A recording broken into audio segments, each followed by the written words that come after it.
Ini dibahasnya. Ini dibahasnya. Dibahas nih Pak, ini Pak.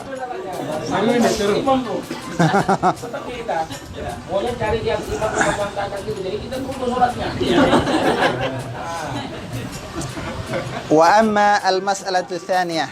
Ini masalah yang kedua. Bagaimana hukumnya makmum yang sholat duduk, makmum berdiri, imam duduk. Wahya salatul qa'im khalfal qa'id. Dan dianya adalah sholat orang yang berdiri di belakang orang yang duduk. Ada yang duduk, ada yang berdiri, Pak. Ketika kita tidur, ada yang berdiri, kan itu kan. Fa inna hasilal qawli fiha, maka bahwa sesungguhnya kesimpulan dari pendapat tentang masalah ini, annal ulama ittafaqu ala annahu laysa sahih ay yusalli fardan qa'idan idza kana munfaridan aw imaman. Tidak sah, ya tak sah seseorang sholat fardu dalam keadaan duduk apabila dia sholat sendiri atau sebagai imam. Jadi ulama sepakat kalau ada orang mampu berdiri sholat duduk tak sah sholat sendiri maupun jadi imam kalau mampu. Jadi artinya dia suruh ulang balik sholat, kecuali memang tak bisa berdiri, gitu kan. Liqaulihi ta'ala, berdasarkan firman Allah Subhanahu wa ta'ala, wa qumu lillahi qanitin. Jadi suruh berdiri dengan kondisi kita itu khusyuk, benar-benar menundukkan diri kepada Allah. Tapi ikhtalafu, ulama berselisih pendapat. Idza kana al-ma'mum sahihan. Kalau makmumnya itu sehat. Sehat. Tapi fasalla khalfa imamin maridin, dia sholat di belakang imam sakit. Itu baca loh. Makmum sehat, imam sakit, kan? Yusalli qa'idan, dia pun imam itu sholat dalam keadaan duduk. Apakah sah sholat makmum atau tidak? Ba'dat. Ala thalathati aqwal, di atas 3 pendapat. Jadi sebelum kita menjawab tentu ada dulu pemaparan ikhtilaf ulama, ya. Ada 3 pendapat. Ahaduhuma annal ma'mum yusalli khalfahu qa'idan. Pendapat pertama mengatakan makmum sholat di belakang imam dalam keadaan duduk. Lama kok kan? Gitu. Kenapa enak duduk? Duduk. Ini wa mimman qala bihadzal qaul Ahmad wa Ishaq, yang berpendapat seperti ini Imam Ahmad dan Imam Ishaq. Jadi makmum duduk. Tuh, makmum duduk. Wal qaulu tsani, pendapat yang kedua, annahum yusalluna khalfahu qiyaman. Mereka sholat di belakang imam dalam keadaan berdiri. Imam duduk, makmum berdiri. Qala Abu Umar Ibnu Abdul Bar, wa ala hadza jama'atu fuqaha'il amsar. Pendapat kedua ini, dan di atas pendapat kedua ini adalah pendapat sekelompok dari para ahli fikih berbagai negeri. Asy-Syafi'i, Imam Asy-Syafi'i, wa ashabuhu, pengikut beliau, murid beliau, wa Abu Hanifah, wa ashabuhu. Kemudian wa ahli zahir, apa lagi, Pak? Wa Abu Thawr, wa ghairuhum. Jadi jumhur nih, kebanyakan. Wa zada haula, mereka bahkan menambahkan, faqala yusalluna wara'ahu qiyaman, mereka sholat di belakangnya dalam keadaan berdiri. Wa in kana al-imam la yaqwa 'ala ruku', sekalipun imam tidak kuat di atas ruku', was sujud, dan sujud. Jadi kalau imam tak mampu juga ruku' normal, tetap makmum normal juga berdiri. Bal yumi'u imaan, bahkan imam itu berisyarat dengan syarat makmum tetap harus menyempurnakan sholat seperti biasa. Ini pendapat yang kedua, Pak ya. Tadi Imam Ahmad sudah, Imam Syafi'i dan Abu Hanifah sudah. Wa qad ruwiya an Malik. Nah, sekarang Imam Malik. Annahum Wa rawa Ibnul Qasim. Nah, Imam Ibnu Qasim meriwayatkan dari Imam Malik annahu la tajuzu imamatul qa'id. Tak boleh keimaman orang yang duduk. Jadi kalau imam itu duduk tak boleh jadi imam, tak. Menurut Imam Malik, riwayat Ibnu Qasim. Nah, ini beda nih, Pak. Nah, jarang pula ada kayak gitu kan.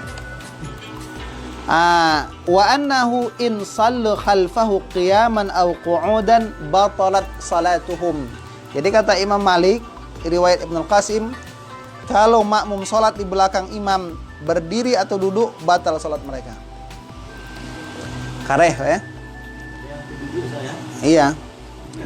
Wa qad ruwiya an Malik annahum yu'iduna as-salata fil waqti. Diriwayatkan dari Imam Malik lagi, mereka para makmum mengulang salat kalau masih dalam waktu. Tapi wahada, ini pendapat yu'iduna as-salata fil waqti ini innama bana, hanyalah Imam Malik membina pendapat itu alal karahah, di atas kemakruhan saja, la alal man'i, bukan atas pelarangan. Tapi wal awal masyhur anhu, pendapat yang pertama itu masyhur dari Imam Malik radhiyallahu taala anhu. Jadi ada tiga ya. Yang pertama makmum duduk, yang kedua makmum berdiri, yang ketiga tak sah salat. Kalau Duduk berdiri sama, Pak, tak sah. Iya, makmum. Imam sah, Pak. Namanya dia yang sholat kan. Jadi kesimpulannya tak boleh beriman kepada yang dulu ya. Nah, ini belum lagi, Pak. Yang pendapat ketiga. Iya. Pendapat ketiga tak boleh. Pertama, kedua boleh. Kita mau sholat dengan orang yang ahli. Misalnya pendapat ketiga ini, dia misalnya belum ahli, tapi dia cacat. Tapi dia tak boleh jadi imam. Ya, menurut pendapat ketiga. Di belakang, wali imam. Wali sambil berdiri ini. Walaupun wali nggak cacat. Wali cacat sikit. Jadi imam.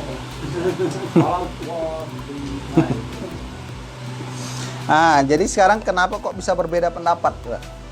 Ini yang kita bahas gitu kan. Kenapa bisa berbeda gitu? Sesama orang Bengkalis kok bisa beda pilihan gitu, Pak? Nah, kan gitu masalahnya. Sama-sama ngaji di sini kok beda pilihan itu, Pak. Itu.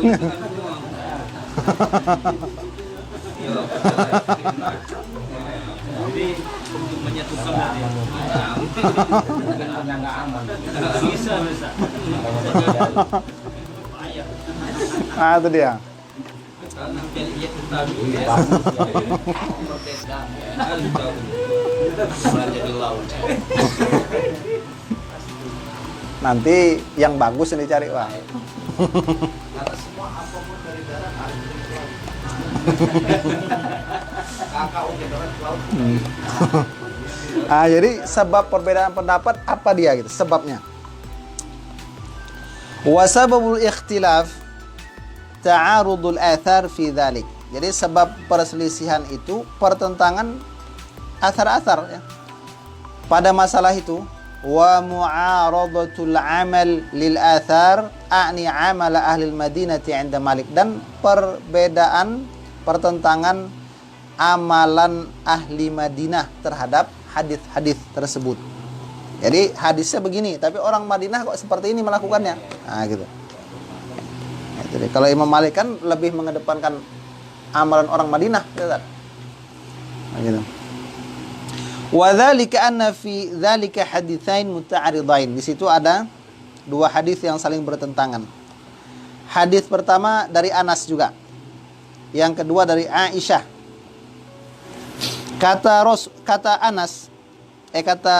Rasul, "Idza shalla qa'idan fasallu qu'udan." Kalau imam salat duduk, maka salatlah kalian duduk. Duduklah kalian.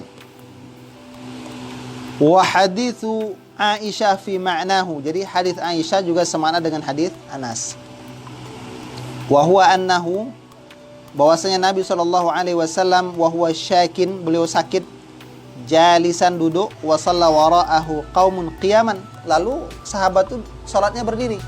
Nabi sakit, salat duduk, sahabat berdiri. Fa asyara ilaihim an ajlisu. Nabi berisyarat, duduklah wa ang sadonyo, kan gitu kan? Duduklah semua. Kan ada keterangannya ada di bawah tuh. Keterangan hadisnya ada kan? Coba lihat.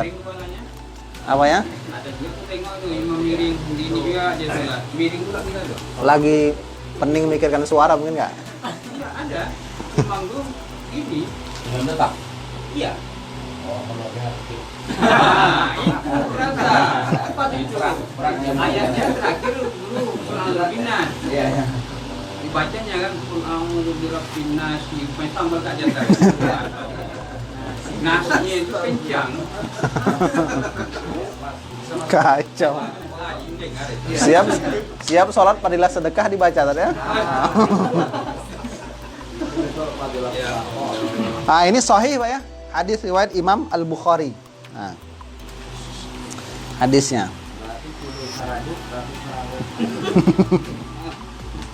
Kemudian qala, Nabi mengatakan innama ju'ilal imamu liyu'tamma bih. Imam itu dijadikan imam untuk diikuti. Fa idza raka'a farka'u. Apabila imam ruku', rukuklah. Wa idza rafa'a farfa'u. Apabila imam berdiri, berdirilah, bangkit-bangkitlah. Wa idza shalla jalisan fasallu julusan. Kalau imam salat duduk, maka salatlah duduk. Hadis riwayat Imam Al-Bukhari ya. Ini di kitab Al-Adhan. Imam Muslim dalam kitab As-Salah. Nah, gitu. Kemudian berikutnya hadis yang kedua, hadis Aisyah. Aisyah juga. Anna Rasulullah sallallahu alaihi wasallam kharaja fi maradihi alladhi tuwfiya minhu. Jadi Rasul itu keluar pada waktu sakit yang beliau diwafatkan daripadanya. Fa'atal masjid, beliau datang ke musaji. Fawajada Abu Bakar, beliau mendapati Abu Bakar wa huwa qa'imun yusalli bin nas. Abu Bakar sedang sholat. Berarti Abu Bakar sholatnya berdiri.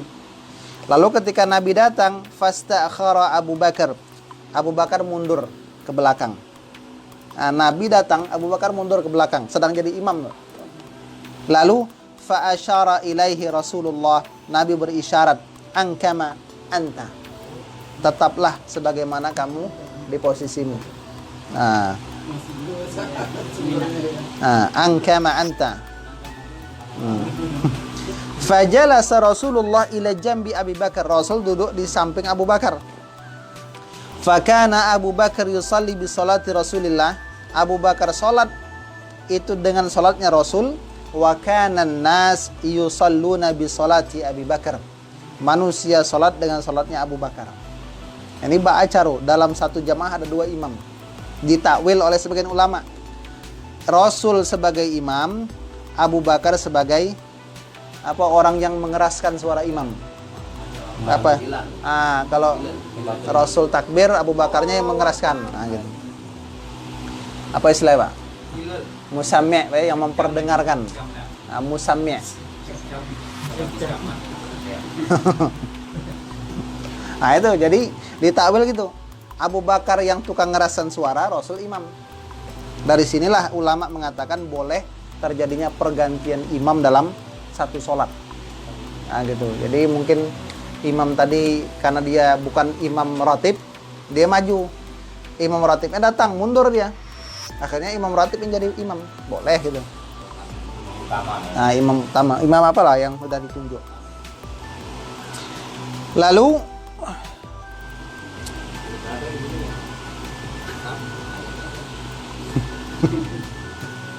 mana ini, Pak? Fadhahaba an-nas fi hadainil haditsain madhhabain, sehingga ada dua pendapat ulama. Ulama berpendapat tentang dua hadis tadi itu. Pertama madhab nasakh, yang kedua madhab tarjih. Yang satu membatalkan dalil yang lain, yang satu mengunggulkan dalil yang lain.